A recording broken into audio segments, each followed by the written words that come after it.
بسم اللہ الرحمن الرحیم والصلاة والسلام علی رسول اللہ وعلی آلہ وصحبہ اجمعین، اما بعد۔ باب فی القدر، یہ قدر اور قضاء کے باب میں ایک ضروری مقدمہ آپ کے سامنے ذکر کیا جا چکا ہے۔ حدیث شریف پر آئیے، حدثنا موسیٰ بن اسماعیل سے چلتے ہوئے روایت جاتی ہے عن ابن عمر رضی اللہ عنہما عن النبی صلی اللہ علیہ وسلم قال القدریۃ مجوس هذه الامہ ان مریضوا فلا تعودوہم وان ماتوا فلا تشہدوہم۔ قدریہ اس امت کے مجوسی ہیں، اگر وہ بیمار ہوں تو ان کی عیادت مت کرو، اور اگر مر جائیں تو ان کے جنازے میں شریک مت ہو۔ آپ دیکھ رہے ہیں حدیث شریف میں قدریہ کو مجوس کے ساتھ تشبیہ دی گئی ہے۔ وجہ تشبیہ یہ ہے کہ وہ خالق خیر اللہ کو مانتے ہیں، خالق شر بندے کو۔ گویا وہ تعدد خالق کو مانتے ہیں، جس طرح کے مجوس بھی تعدد خالق کے قائل ہیں۔ اصل میں لکھا ہے علماء عقیدہ نے کہ مجوس اصلین کے قائل ہیں، یعنی دو چیزیں مخلوق میں اصل ہیں، روشنی اور اندھیرا، نور اور ظلمت۔ چنانچہ وہ لوگ خیر کو منسوب کرتے ہیں نور کی طرف اور شر کی نسبت کرتے ہیں ظلم کی طرف۔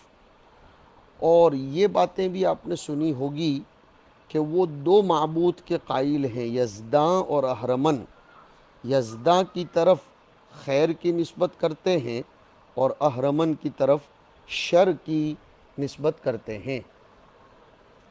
اس حدیث شریف میں منکرین قدر کی مذمت آئی ہے اور ان پر نکیر کی گئی ہے، آپ سمجھ رہے ہیں، اور ان سے علماء اہل سنت والجماعت کا کیا موقف ہونا چاہیے، کیا رویہ ہونا چاہیے، وہ بھی بتلا دیا کہ ان کی عیادت بھی مت کرو، اور اگر مر جائیں تو ان کے جنازوں میں شرکت بھی مت کرو۔ البتہ بہت سے علماء نے لکھا ہے کہ سراج الدین قزوینی نے مصابیح کی جن روایتوں پر نقد کیا ہے ان میں سے ایک روایت یہ بھی ہے، بلکہ سراج الدین قزوینی نے لکھا ہے کہ یہ روایت موضوع ہے۔ حافظ ابن حجر رحمۃ اللہ تعالی علیہ اس سلسلے میں تعقب کرتے ہوئے کہتے ہیں کہ اس روایت کی امام ترمذی نے تحسین کی ہے، حسن بتلایا ہے، حاکم نے صحیح فرمایا ہے، اور اس کے رجال صحیح ہیں۔ ہاں، اس حدیث کے اندر دو علتیں ہیں۔ نمبر ایک، بعض راویوں کی طرف سے اختلاف ہے جو عبدالعزیز ابن ابی حازم سے روایت کرتے ہیں۔ اسکرین پر آپ کو ابو داؤد کے شیخ الشیخ نظر آ رہے ہیں، عبدالعزیز ابن ابی حازم۔ چنانچہ کہتے ہیں عن نافع عن ابن عمر، اور دوسری روایت میں کوئی الگ بات آئی ہے۔ یہاں آپ دیکھتے ہیں عبدالعزیز ابن ابی حازم حدثنی بمنن عن ابیہ عن ابن عمر، اور ایک طریق میں آیا عن عبدالعزیز ابن ابی حازم عن نافع عن ابن عمر۔ تو ہماری کتاب میں آپ دیکھتے ہیں عبدالعزیز ابن ابی حازم قال حدثنی بمنن عن ابیہ، یعنی عن ابی حازم عن ابن عمر۔ تو عبدالعزیز ابن ابی حازم عن ابی حازم عن ابن عمر، اور دوسرا اس کا طریق ہے عبدالعزیز ابن ابی حازم عن نافع عن ابن عمر۔ ایک علت تو یہ ہوئی۔ دوسری علت یہ ہے جو منذری نے نقل کی ہے کہ اس کی سند میں انقطاع ہے، اس لیے کہ ابو حازم والا طریق اگر لیا جائے کہ عبدالعزیز ابن ابی حازم عن ابی حازم عن ابن عمر، تو ابو حازم کا سماع عبداللہ ابن عمر رضی اللہ تعالی عنہما سے ثابت نہیں ہے۔ لیکن علماء کرام نے اس حدیث کی تصحیح کرتے ہوئے ایک جواب بھی دیا ہے۔ ابو الحسن ابن القطان القابسی حافظ الحدیث نے اس حدیث کی سند کو صحیح کہا ہے، اور وہ کہتے ہیں کہ ابو حازم کی معاشرت ان دونوں کا زمانہ ایک رہا ہے ابن عمر کے ساتھ، چنانچہ یہ انہی کے ساتھ طیبہ میں رہتے تھے۔ اور مسلم شریف کے مقدمے میں آپ پڑھو گے کہ امام مسلم سند کے اتصال میں معاشرت کو کافی مانتے ہیں، لقاء کی شرط بین الراوی والمروی عنہ ضروری قرار نہیں دیتے، لہذا امام مسلم کی شرط کے مطابق یہ روایت صحیح ہے، اس لیے کہ ابو حازم کو معاشرت حاصل ہے ابن عمر کے ساتھ۔ تو دوسری علت کا جواب تو یہ ہو گیا، اور پہلی علت کا جواب یہ ہے کہ زکریہ ابن منظور نے وہم کی نسبت لگائی ہے اس طور پر کہ ایک راوی کو دوسرے راوی سے بدل دیا، اور اگر وہم نہ بھی مانا جائے تو اس میں کیا حرج ہے؟ عبدالعزیز کے دو شیخ مان لو، ایک شیخ نافع کو مانو اور ایک شیخ خود ان کے والد ابن حازم کو مان لو، اور حدیث میں ایسا بہت ہوتا ہے۔ جب یہ بات ثابت ہو گئی تو اب اس پر موضوع کا حکم لگانے کی بھی گنجائش باقی رہتی نہیں ہے۔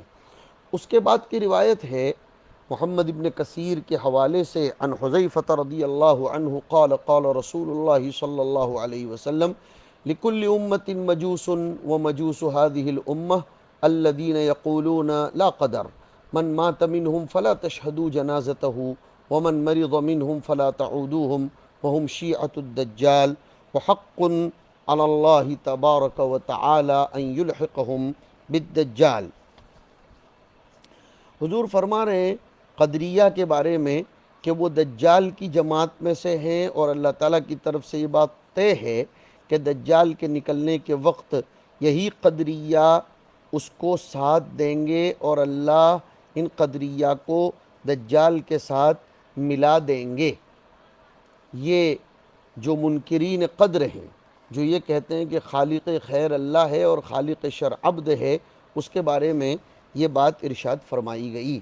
اور اس کے بعد کی روایت ہے مسدد کے حوالے سے اور جاری ہے ابو موسیٰ الاشعری رضی اللہ عنہ قال قال رسول اللہ صلی اللہ علیہ وسلم ان اللہ تعالی خلق آدم من قبضة قبضها من جميع الارض فجاء بنو آدم على قدر الارض جاء منهم الابيض والاحمر والاسود وبين ذلك والسهل والحزن والخبيث والطيب زاد في حديث يحيى وبين ذلك والاخبار في حديث یزید۔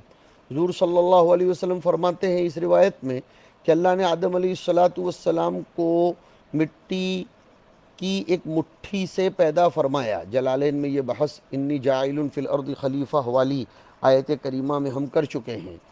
ایسی مٹی جس کو اللہ نے پوری زمین سے لیا تھا، الگ الگ مٹی لی تھی۔ زمین کے حصے مختلف ہیں، کسی جگہ کی مٹی کیسی ہے، کسی جگہ کی کیسی، رنگ کے اعتبار سے بھی اور خاصیتوں اور مزایا کے اعتبار سے بھی۔ اس کا اثر یہ ہوا کہ آدم کی اولاد کی شکلیں بھی الگ ہوئیں، رنگ بھی الگ ہوئے، مزاج بھی الگ ہوئے۔ بعض تو بالکل سفید رنگ کے، بعض سرخ، بعض سیاہ، بعض بین بین، یہ تو رنگ کے اعتبار سے ہوا۔ مزاج اور طبیعت کے اعتبار سے بعضوں کو دیکھو تو نرم مزاج اور بعض سخت مزاج، بعض نیک صفت اور بعض بدماش، یہ سب کچھ تقدیر الہی سے ہوا ہے، جس کی تقدیر میں جیسا لکھا تھا۔ اس لیے اس حدیث کو مصنف باب القدر میں لائے ہیں، اس لیے کہ اس سے تقدیر کا ثبوت ہوتا ہے کہ جو کچھ ہوا ہے انسانوں کی طبائع میں اور ان کے امزجہ میں اختلاف، یہ خدائے تعالیٰ کی قضاء و قدر سے ہی ہوا ہے۔ اب اگر اس میں کوئی شقی الفطرت، بدمعاش، بدطینت پیدا ہوا ہے، سخت پیدا ہوا یا کالا پیدا ہوا، تو اس کو بندے کی مخلوق نہیں کہا جائے گا۔ اس کی طرف توجہ دیجئے کہ یہ روایت کیوں لائی گئی ہے، میں نے آپ کی خدمت میں اس کو عرض کر دیا۔ اس کے بعد روایت ہے مسدد ابن مسرحد کے حوالے سے جو جا رہی ہے سیدنا علی رضی اللہ تعالی عنہ تک، قال کننا فی جنازت فیہا رسول اللہ صلی اللہ علیہ وسلم ببقیع الغرقد فجاء رسول اللہ صلی اللہ علیہ وسلم فجلس ومعه مخصرة فجعل ينكت بالمخصرة في الأرض ثم رفع رأسه فقال ما منكم من أحد ما من نفس منفوسة إلا قد كتب الله مكانها من النار أو من الجنة إلا قد كتبت سعيدة أو شقية. فقال رجل من القوم يا نبي الله أولا نمكث على كتابنا وندع العمل فمن كان من أهل السعادة ليكونن إلى السعادة ومن كان منا من أهل الشقوة ليكونن إلى الشقوة فقال اعملوا فكل ميسر أما أهل السعادة فييسرون للسعادة وأما أهل الشقوة فييسرون للشقوة. ثم قال نبي الله صلى الله عليه وسلم فأما من أعطى واتقى وصدق بالحسنى فسنيسره لليسرى وأما من بخل واستغنى وكذب بالحسنى فسنيسره للعسرى. حضرت علی رضی اللہ تعالیٰ عنہ فرماتے ہیں کہ ایک روز ہم ایک جنازے میں تھے جس میں حضور صلی اللہ علیہ وسلم بھی شریک تھے. مدینہ منورہ کے بقیع الغرقد قبرستان کی بات ہے. غرقد ایک قسم کے درخت کا نام ہے جو اس وقت بقیع میں تھا، بہت اگتا تھا. اس اعتبار سے اس قبرستان کی نسبت بقیع الغرقد کی طرف کر دی گئی. پھر کچھ دیر بعد حضور صلی اللہ علیہ وسلم بھی تشریف لے آئے. جہاں ہم بیٹھے ہوئے تھے وہاں آپ بھی ہمارے ساتھ بے تکلف تشریف فرما ہو گئے. آپ کے دست مبارک میں چھڑی تھی. بیٹھے بیٹھے اس چھڑی سے آپ زمین کوریدنے لگے جیسے کوئی آدمی سوچتے وقت عادتاً ایسا کرتا ہے. آپ نے کچھ دیر کے بعد سر اوپر اٹھایا. سر اٹھانے کے بعد یہ فرمایا تقدیر کے باب میں کہ تم میں سے جو شخص بھی پیدا ہونے والا ہوتا ہے اس کا ٹھکانہ اللہ کی طرف سے لکھا ہوا ہوتا ہے، چاہے دوزخ ہو چاہے جنت ہو. اور یہ بھی کہ وہ نیک بخت ہوگا یا بدبخت. صحابہ کرام آپ کی ہر بات کے سچا ہونے کا کامل یقین رکھتے تھے، ہر بات سے اثر لیتے تھے جیسا مضمون ہوتا تھا. اس لیے ایک صحابی نے آپ سے اس بات سے متاثر ہو کر تقدیر کا یہ مضمون سن کر سوال کیا جزاہ اللہ کہ کیا جب ہمارے بارے میں یہ سب لکھ دیا جا چکا ہے ہم اپنی تقدیر اور اللہ کے لکھے ہوئے پر بھروسہ کر کے بیٹھے نہ رہ جائیں؟ ہمیں عمل کرنے کی کیا ضرورت ہے جب ہمارے بارے میں سب کچھ لکھ دیا جا چکا ہے کہ جنتی ہوں گے یا جہنمی ہوں گے. جس کی قسمت میں جو لکھا ہوگا وہی اپنا انجام دیکھ لے گا، اور جس کی تقدیر میں شقاوت لکھی ہوگی تو وہ خود ہی اپنے ٹھکانے پر پہنچے گا. یہ صحابی نے تقدیر پر کمال ایمان کی وجہ سے سوال کیا، مگر چونکہ یہ بھی ذہن میں آیا کہ میری رائے شاید غلط ہو اس لیے آپ ہی سے سوال کر کے تشفی حاصل کر لوں.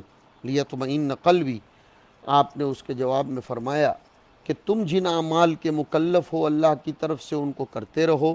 جس کی تقدیر میں اللہ نے جو لکھا ہوگا جنت یا دوزخ اس کے لیے اللہ اسی جیسے اعمال کرنا آسان کر دیں گے. جن کی تقدیر میں جنت ہوگی ان کو جنت کے اعمال کی توفیق اور تیسیر ہوگی، اور جن کے مقدر میں جہنم ہے ان کو جہنم والے اعمال سوجھتے رہیں گے. یعنی ہمیں یہ نہیں دیکھنا ہے کہ ہماری تقدیر میں کیا ہے اس لیے کہ ہمیں اس کا پتہ بھی چلنے والا نہیں ہے، اس کو تو اللہ ہی جانتا ہے. ہمیں تو یہ دیکھنا ہے کہ ہم کس چیز کے مکلف ہیں، لہذا اپنی طرف سے اسی کی سعی کرنی چاہیے. انجام اللہ کے ہاتھ میں ہے، تقدیر وہ لکھتا ہے اور ہم تدبیر کے مکلف ہیں. ہمیں تو بہرحال تدبیر کے لیے کہا گیا ہے، اس لیے ہمیں تقدیر کا سہارا لے کر بیٹھے رہنے کی ضرورت نہیں ہے. حضرت آدم علیہ السلام نے اگر محاجہ موسیٰ میں تقدیر کو سہارا بنایا بھی تو وہ دنیا سے نکل جانے کے بعد، توبہ تلہ معافی وغیرہ حاصل ہو جانے کے بعد، دارالتکلیف سے نکل جانے کے بعد، اس لیے اس کو یہاں اعتراضاً پیش نہیں کرنا چاہیے. اس کے بعد کی روایت ہے عبید اللہ ابن معاذ کے حوالے سے جو جا رہی ہے ان یحیی بن یعمر قال كان اول من قال في القدر بالبصرة معبد الجهني فانطلقت انا وحميد بن عبد الرحمن الحميري حاجين أو معتمرين فقلنا لو لقينا أحدا من أصحاب رسول الله صلى الله عليه وسلم فسألناه عما يقول هؤلاء في القدر فوفق الله تعالى لنا عبد الله بن عمر داخلا في المسجد فاكتنفته أنا وصاحبي فظننت أن صاحبي سيكيل الكلام إلي فقلت أبا عبد الرحمن إنه قد ظهر قبالنا أناس يقرؤون القرآن ويتقفرون العلم ويزعمون أن لا قدر والأمر أنوف فقال إذا لقيت أولئك فأخبروهم أني بريء منهم وهم براء مني والذي يحلف به عبد الله لو أن لأحدهم ذهبا مثل أحد فأنفقه ما قبله الله منه حتى يؤمن بالقدر. ثم قال حدثني عمر بن الخطاب قال بينا نحن عند رسول الله صلى الله عليه وسلم اطلع علينا رجل شديد بياض الثياب شديد السواد الشعر لا يرى عليه أثر السفر ولا نعرفه حتى جلس إلى رسول الله صلى الله عليه وسلم فأسند ركبتيه إلى ركبتيه ووضع كفيه على فخذيه فقال يا محمد أخبرني عن الإسلام. قال رسول الله صلى الله عليه وسلم الإسلام أن تشهد أن لا إله إلا الله وأن محمدا رسول الله وتقيم الصلاة وتؤتي الزكاة وتصوم رمضان وتحج البيت إن استطعت إليه سبيلا. قال صدقت. قال فعجبنا له يسأله ويصدقه. قال فأخبرني عن الإيمان. قال أن تؤمن بالله وملائكته وكتبه ورسله واليوم الآخر وتؤمن بالقدر خيره وشره. قال صدقت. قال فأخبرني عن الإحسان. قال أن تعبد الله كأنك تراه فإن لم تكن تراه فإنه يراك. قال فأخبرني عن الساعة. قال ما المسؤول عنها بأعلم من السائل. قال فأخبرني عن أماراتها. قال أن تلد الأمة ربتها وأن ترى الحفاة العراة العالة رعاء الشاء يتطاولون في البنيان. قال ثم انطلق فلبثت ثلاثا ثم قال يا عمر هل تدري من السائل؟ قلت الله ورسوله أعلم. قال فإنه جبريل أتاكم يعلمكم دينكم. یہ روایت حدیث جبرائیل کے نام سے آپ نے مشکات شریف جلد اول کے بالکل شروع میں پڑھی. حضرت عمر رضی اللہ تعالیٰ عنہ کی روایت سے ان سے روایت کرنے والے ان کے بیٹے حضرت عبداللہ ابن عمر ہیں، اور حضرت عبداللہ ابن عمر نے یہ روایت یحییٰ ابن یعمر کے سوال پر بیان کی تھی، جنہوں نے ان سے فرقہ قدریہ کے پس منظر اور تاریخ کے بارے میں پوچھا تھا، جیسا کہ یہاں یہ بات ذکر کی گئی ہے. یہ تاریخ جاننا ضروری ہے کہ یہ منکرین قدر ان کا آغاز کہاں سے ہوا. یحییٰ ابن یعمر کہتے ہیں کہ بصرہ میں سب سے پہلے تقدیر کے انکار کا مسئلہ اٹھانے والا معبد جوہنی تھا. علامہ سہارنپوری نے لکھا ہے کہ اس کا نام تھا معبد ابن عبداللہ ابن عکیم یا معبد ابن عبداللہ ابن عویم یا معبد ابن عبداللہ ابن خالد. یہ شخص اس فتنے کا سرغنہ تھا. بصرہ سے مدینہ آیا اور وہاں آ کر اس نے اس عقیدے سے لوگوں میں فساد پیدا کیا. حضرت حسن بصری اسی لیے فرمایا کرتے تھے معبد سے خوب دور رہو، وہ گمراہ ہے بھی اور گمراہ کرتا بھی ہے. پتہ چلا کہ ایسے باطل نظریات کے حاملین کی مجلسوں میں بیٹھنا بھی نہیں چاہیے، ان کی چینلز کو، ان کی کلپس کو سننا بھی نہیں چاہیے. اور یہ بھی لکھا ہے کہ یہ تابعی اور ثقہ ہے، روایت حدیث میں متہم نہیں تھا، یعنی عقیدہ غلط تھا لیکن روایت میں معتبر تھا. حجاج نے سن 80 یا اس کے بعد اس کو قتل کروایا. صحیحین کی روایات میں بہت سے راوی آپ کو ایسے نظر آئیں گے کہ عقیدے کے اعتبار سے مبتدع تھے لیکن سچ بولتے تھے. ان کی حافظہ اور ان کی ثقافت حدیث کے باب میں معتبر تھی. مبتدع عقیدے کے اعتبار سے تھا، روایت حدیث میں عقیدے کو نہیں دیکھتے، وہاں حفظ اور ضبط و اتقان شرط ہے. یہ اصولی مسئلہ ہے، اصول حدیث کی کتابوں میں آپ نے اس کو پڑھا ہے. یحییٰ ابن یعمر کہتے ہیں اسی مسئلے کی تحقیق کے لیے میں اور حمید ابن عبد الرحمن الحمیری حج یا عمرے کے سفر میں نکلے. حج اور عمرے کا سفر پہلے زمانے میں محدثین سے ملاقات، سماع حدیث، تحصیل حدیث کی غرض سے بھی ہوا کرتا تھا، بلکہ مطلقاً تحصیل علم کا اس زمانے میں یہ بہت بڑا ذریعہ تھا. مکہ مدینہ میں حج و عمرے کی غرض سے ہر ملک کے علماء، فقہا، محدثین پہنچتے تھے، جس کی بدولت لوگ ان سے استفادہ کر لیتے تھے. آج بھی بہت سے لوگ اس قصد سے جاتے ہیں، مشائخ سے ملاقاتیں ان کی ہو جاتی ہیں. حلقہ ارشاد و بیعت بھی وہاں قائم ہوتا ہے، اور وہاں محدثین کی ایک دوسرے سے ملاقات ہوتی ہے۔ یحییٰ کہتے ہیں ہم سوچ کر نکلے تھے کہ اگر کسی صحابی سے ہماری ملاقات ہوگی تو تقدیر کے بارے میں جو کچھ یہ لوگ کہتے ہیں ہم ان سے سوال کر لیں گے۔ اس مقصد کے پورا ہونے کے لیے اللہ نے ہمارے لیے عبداللہ ابن عمر کی ملاقات مقدر فرما دی۔ جب کہ وہ مسجد میں داخل ہو رہے تھے، ان کو دیکھتے ہی ہم لوگ ان کے پاس پہنچ گئے، دائیں بائیں، ایک طرف میں، دوسری طرف میرا ساتھی۔ میرا خیال چونکہ یہ تھا کہ میرا ساتھی بات کرنے کا موقع مجھے ہی دے گا، ایک دوسرے کے مزاج سے لوگ واقف ہوتے ہیں، چنانچہ میں نے سوال پہلے کر دیا اور ان سے سوال کیا کہ ہمارے علاقے میں کچھ ایسے لوگ ظاہر ہوئے ہیں جن میں تلاوت قرآن کا بھی بہت اہتمام ہے، علمی امور میں بھی خوب جستجو کرتے ہیں اور دعویٰ کرتے ہیں کہ تقدیر کوئی چیز نہیں، ہر شخص کا معاملہ انوکھا اور نیا ہے، ہر شخص اپنے عمل اور کردار میں مکمل طور سے با اختیار اور مستقل ہے۔ انہوں نے یہ سن کر فرمایا کہ اگر تمہاری ایسے لوگوں سے ملاقات ہو تو ان کو میری طرف سے مطلع کر دینا کہ میں، یعنی عبداللہ ابن عمر، ان سے بری اور بیزار ہوں، ان سے واسطہ اور تعلق رکھنا نہیں چاہتا، اور ان کو بھی یہی چاہیے کہ مجھ سے وہ بری اور بیزار ہو جائیں، کوئی تعلق نہ رکھیں۔ اور پھر قسم کھا کر کہا کہ اگر کوئی شخص یہ عقیدہ رکھنے والوں میں سے احد پہاڑ کے برابر سونا اللہ کی راہ میں خرچ کرے تو اس میں بھی اللہ کچھ قبول نہیں فرمائیں گے جب تک کہ وہ تقدیر پر ایمان نہیں لائے گا۔ اور اپنی اس بات کی دلیل میں انہوں نے حدیث جبرائیل پیش فرمائی جو آپ نے خوب تفصیل کے ساتھ الحمدللہ علی ذالک مشکات کی جلد اول میں پڑھی ہے۔ اب ایک اختلافی مسئلہ صرف اس میں یہ آتا ہے کہ لفظ اسلام کا اطلاق تمام آسمانی ملتوں جو سابق میں گزری قبل التحریف اس پر ہو سکتا ہے یا دین محمدی کے ساتھ خاص ہے؟ چنانچہ ابن حجر مکی نے قول اول کو ترجیح دی کہ تمام ادیان اور ملل سماویہ سابقہ پر اسلام کا اطلاق ہوگا، اور علامہ سیوطی وغیرہ نے یہ کہا کہ نہیں، صرف دین محمدی کے ساتھ خاص ہے،